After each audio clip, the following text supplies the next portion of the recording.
Happy Labor Day weekend. I hope you have had an amazing weekend. Hope you've been able to go out to the beach, maybe gone to the mountains, maybe you've just hung out with friends and family, maybe you've had some barbecues, whatever you do. Of course, it's college football kickoff, so this is basically a national holiday, and even though it's the weekend, but that's why we're getting tomorrow off. But anyway, it's been a fun weekend. Hope you've enjoyed it. And for all of our people that help set up and tear down all that, certainly hope you have enjoyed a day to kind of just relax, take a breather before we hop into the fall as well. This is the final sermon of our sermon series that we've gone through the entire summer since like May, which is the Psalms of Ascent. 14 weeks through these Psalms. And next week, we're kicking off our 2-year anniversary, which is going to be awesome, with a brand new sermon series called The Space Between Us. We're going to be talking about when culture and politics divide us, how are we supposed to live in that as the church? Of course, we've got a presidential election coming up in November. That series is going to last from starting next week all the way through the Sunday before the presidential election. We're going to do something a little special on that final Sunday. And so I certainly hope you will join us, whether it be here online or in person, or maybe a combination of both throughout that whole sermon series. I think you're going to like it. Psalms of Ascent, of course, are 14 Psalms that the nation of Israel would recite, they would sing, they would remember on their way into the holy city of Jerusalem, as they would go and celebrate the various feasts throughout the year.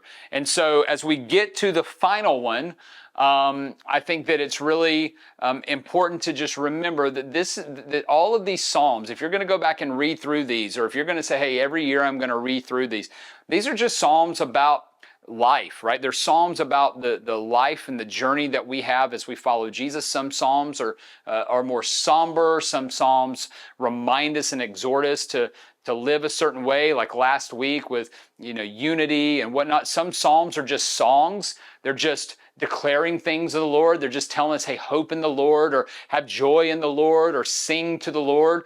Some of these Psalms have some practical application for us. Some of them, they don't. They're just a song, and we're supposed to just internalize it and pray through it. And so these are just a great collection of Psalms.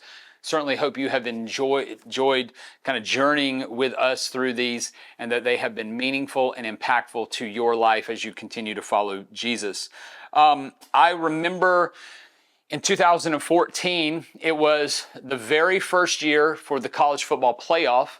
And that year I had high hopes. I remember it. I think Georgia had started 8-0, and they were rolling. I'm like, man, we are going to make it to the college football playoff. And then like the last 2 games they lost, and it was just whatever. But I had a really good friend of mine who called me up the Sunday before the national championship game. It was played on a Monday. We were living in Dallas. It was in Texas Stadium, or AT&T Stadium, where the Cowboys play. And it was between Oregon and Ohio State. And my friend had a client who played at Ohio State and had 2 second-row seats in the Ohio State section, and had gotten a call from another friend that had invited him to come into the box with him. And so this guy called my buddy and said, hey, I got 2 tickets tomorrow, second row, national championship game. Would you like them? And he said, absolutely. And so he called me and said, hey, do you want to go? And I said, of course. I don't really care who wins, but of course I want to go to a national championship game. It was awesome. Ohio State won, I think in a blowout. And so it was just a tremendous opportunity to go. Now there's 2 things about this that I think are important to our message today. The first is that it was an invitation, that someone thought of me to invite me to a really big event. And that meant a lot. So part of this story is that it was an invitation, and that the invitation turned into a blessing. That just knowing I was going to get to go to the national championship game, anticipating going to the national championship game, even though my favorite team wasn't in it, experiencing a national championship game, being able to take in the national championship game, turned from an invitation into a blessing. And that's really what happens, right? Often invitations turn into blessings. A group of friends invites you to go out to dinner with them. You go, it's an invitation, you leave, and you're like, man, what a blessing. Somebody invites you to go on vacation with them, and you go, and what turned into an invitation became a blessing. Somebody invites you to go to a party with them, and it's an invite, and you're like, okay, I'll go. Or maybe you're reluctant, you don't want to go, but all of a sudden it turns into a blessing. We've all had those moments, right? Whatever scenario it is, to where an invitation turned into a blessing. Well, Psalm 134 is about both invitations and also about blessings. And so it is a very short psalm. So let's go through it. Verse 1, it says, come. So here's the invitation. Come and what? Bless the Lord, right? So immediately, right off the bat, come bless the Lord. All you servants of the Lord who stand by night in the house of Israel. The psalm starts with these two words, come as an invitation, right? Like, come to our house for dinner. Come, let us go eat together. Come with us. It will be fun. Come on, let's go ride this ride together. Kind of similar to that, the psalmist is saying, I want you to come. I want to invite you. I want to invite you into something. I want you to come with me. You're a part of this. There's something for you here, right? Because if we're invited to something, it's usually because something believes there's something there for us, something we will enjoy, something we will like. And then it's come as the invitation, but then there's a bless, which is a command. It says, bless the Lord. Bless moves towards a person. Anytime that you do a blessing or you want to bless someone, you're actually moving toward them. If you're bringing them a meal, if you're sending them a letter, or you're sending them a text message, or maybe you're sending them a meme, or you're whatever it is. Anytime, right, you're blessing someone, right? Even if it's laughter or a gift or whatever, you're moving towards someone. And what the psalmist says is to come. It's the invitation to then command, bless the Lord, right?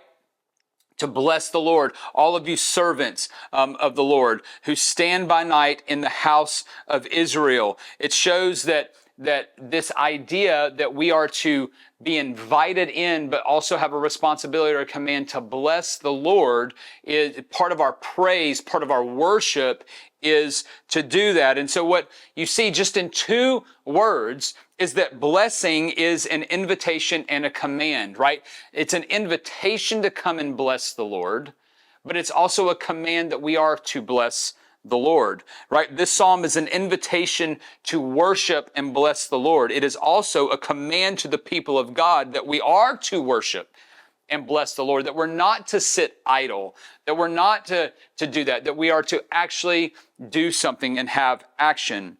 Verse 2, the psalmist continues and says this, lift up your hands to the holy place and bless the Lord. And so if you're thinking about the nation of Israel and you're thinking about the Psalms of Ascent, you know, when we worship today, we will lift our hands up as like, maybe it's a declaration, maybe it's a fist, and we're like, yes, victorious, right? And we're lifting our hands up in the air. It's just a way that we express ourselves in worship. It's almost like we're lifting our hands up to the Lord who is in heaven. Well, of course, for the nation of Israel, the holy place would be the temple. The holy place would be the nation or the city of Jerusalem. And so lifting up your hands was not only the common posture for prayer among the ancient Hebrews, it was also appropriate for praise. And so the psalmist is just reiterating, in the same way that you lift your hands for prayer, in the same way that you lift your hands to praise, you're to do that as well. Let's lift up our hands. Come and bless the Lord.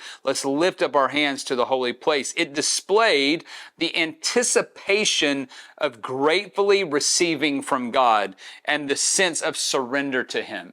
So the lifting of hands had two kind of purposes, right? It was the grateful receiving from the Lord, right? Have you ever been beside a parade and people are throwing beads or they're throwing candy, right? You lift your hands up, right? So you can catch it. You're anticipating catching something. Well, it's the same thing with this. It's that posture of I'm anticipating receiving something from the Lord. But it's also a sense of I'm taking my hands off of things. I'm taking my hands off of things and cares of the world, and I'm surrendering to the Lord and saying, you're in control as well.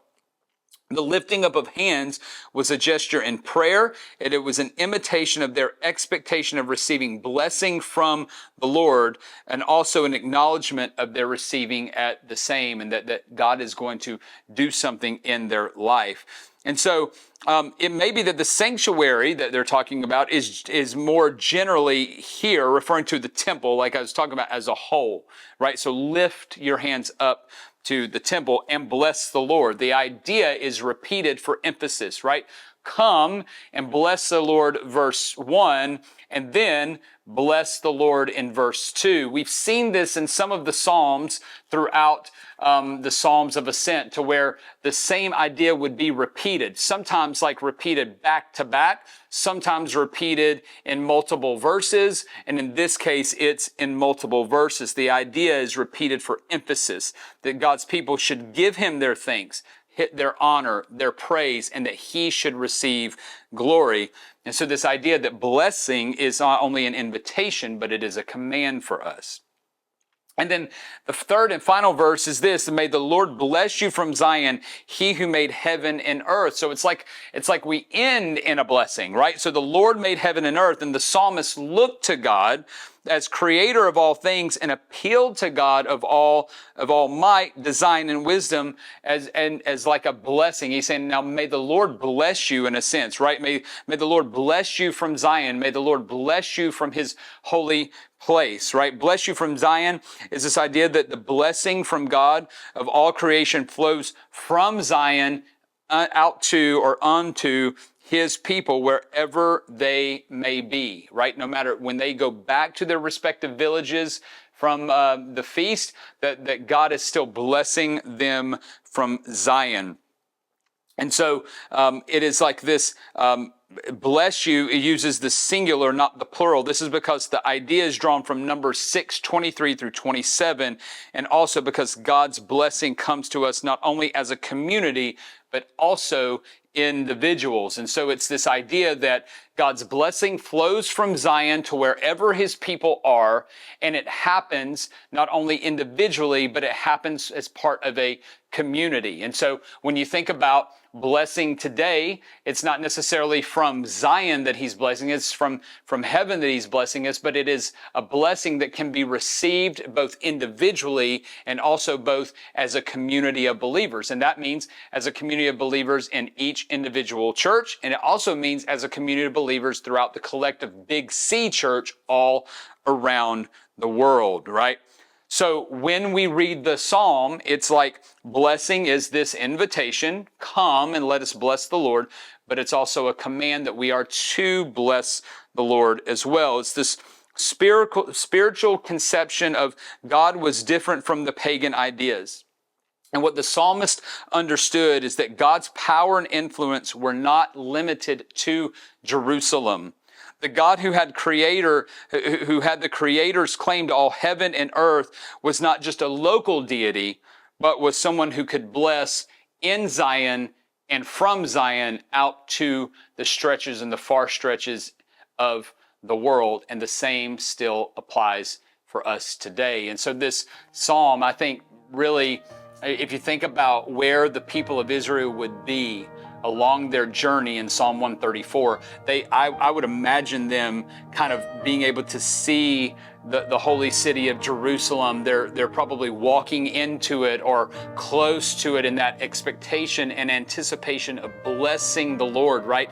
Stretching their hands out, praying and praising the Lord, right? Experiencing the unity that we talked about last week, that it's really close. And now they're in the midst of the feasts and the festivals, and they're now gathered together. And this is like the way the psalmist ends these 14 Psalms, is just reminding them that the invitation now has been to come to the holy city, has been to come to the temple. And that it was the reminder that as they're coming, as they're walking into it, that they're also supposed to bless, because blessing is an invitation and it is a command. I certainly hope that you enjoy the rest of your Labor Day weekend. We will see you next week in person for our 2-year anniversary, kick off that new sermon series. But remember this, blessing is an invitation, and it is also a command. See you next week.